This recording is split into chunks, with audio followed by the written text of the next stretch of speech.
भारतीय सेना के सम्मान में पाकिस्तान के खिलाफ शहादत पेश करने वाले सेनानियों के लिए मेटिया ब्रुज इलाके में टीएमसी ने निकाली रैली। ऑपरेशन सिंदूर में मिली कामयाबी को लेकर शनिवार को राज्य भर में तृणमूल कांग्रेस की ओर से भारतीय सेना के सम्मान में रैली निकाली गई।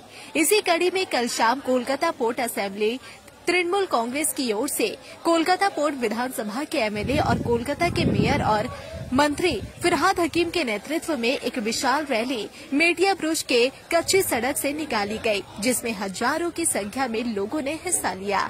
इस रैली में वार्ड नंबर 134 के councillor Shams Iqbal, ward number 75 के निजामुद्दीन शाम्स, वार्ड नंबर 80 के councillor Anwar Khan, Paschim Bangal TMC minority cell के नेता शाकिब शहजादा बॉबी, वार्ड नंबर 135 से तबरेज अंसारी, वार्ड नंबर 80 के councillor Anwar Khan, ward number 76 के councillor Sasti Das, TMC youth leader Shahbaz Sameer समेत हजारों की संख्या में टीएमसी समर्थकों ने हाथों में तिरंगा लेकर ये रैली भारतीय सेना के सम्मान में निकाली। इस अवसर पर फिरहाद हकीम ने कहा कि आज पूरा देश सेना के लिए एक हो चुका है।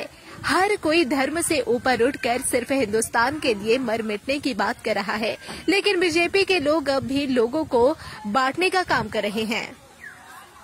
आपके होंगे हर सपने साकार, चालू करो अपने कपड़ों का व्यापार। मैन्युफैक्चर प्राइस में माल देंगे भैया। कुर्ती 55 से चालू हो जाता है, साड़ी 115 से चालू हो जाता है। 15,000 प्रोडक्ट आपके लिए इंतजार कर रहा है। कब तक न्यूज देखोगे?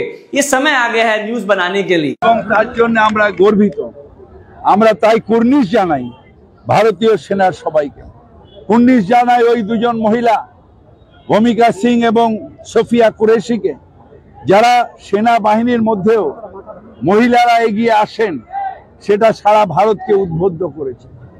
আমরা কুর্নিশ জানাই এবং তার আত্মার শান্তি কামনা করি, যারা এই যুদ্ধে টেরোরিজমের সাথে লড়াই করতে করতে মারা গেছেন, যেরকম আমাদের ঝন্টু আলী শেখ, অন্যান্য যারা সেনাবাহিনীর যারা মারা গেছেন, বিএসএফ এর যারা মারা গেছেন, তাদের সবাইকে তাদের আত্মার শান্তনা কামনা করি এবং বলি তোমাদের রক্ত হবে না কো ব্যর্থ।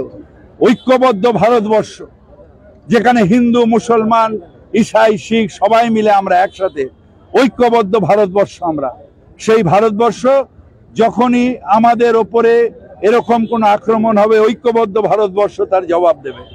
সেই ভারতবর্ষের সেনাদের উপরে আমরা সবাই কুর্নিশ জানাই এবং অত্যন্ত গর্বিত ভারতীয় সেনাদের উপরে। বিধানসভা একটা রেজুলেশন আনবেন আপনারা সেনাবাহিনীর, সেটা যেদিন আসবে সেদিন বলবো।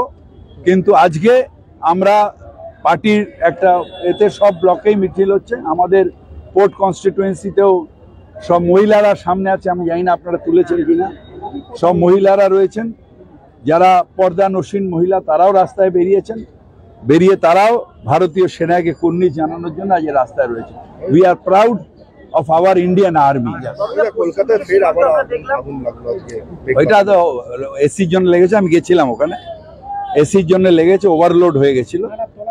এটা দমকল এবার ইনকোয়ারি করবে, কারণ আমরা দেখলাম যে পাকিস্তান কিভাবে জবাব দিল। মূলত চিন্তা সবার ভারতের পূর্ব সীমান্ত, যেটা বাংলাদেশ সীমান্ত। আমাদের কোনো চিন্তা নেই, আমরা বাড়িতে নিশ্চিন্তে ঘুমোই, কারণ আমাদের ভারতের সেনাবাহিনী তারা আমাদের প্রোটেকশনের জন্য আছেন। আমরা তাই নিশ্চিন্তে ঘুমাই। সেই সব মাকে কুর্নিশ জানাই যারা ওই সব সেনাবাহিনীর